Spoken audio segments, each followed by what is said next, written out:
pasan na panghawakan naman. Ayan, lalo kayong pagtitibayan ng universe, lalo kayong, ayun, lalong lalalim ang connection. For some of you, couples again, babalikan ko kayo single ha, syempre naman.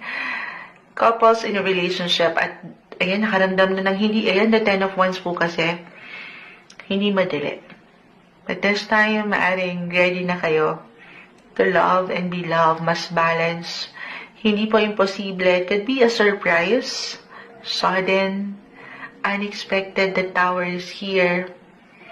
Reversal po ang energy. Pwede itong higit na mag-apply sa'yo or sa iyong partner. Meron pong proposal. Love or marriage proposal. Napapangiti ang Moonchild. Why not?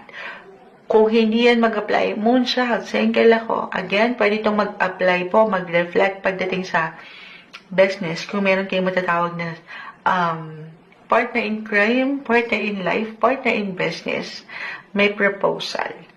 Okay. Na ang ganda. Single. Ito na tayo. Kita mo may isda, oh. May isda. Plenty of fish in the sea are waiting for you. Nakita ko kasi yung isda eh. Maraming isda sa dagat, Capricorn. Marami kang pwedeng pagpili.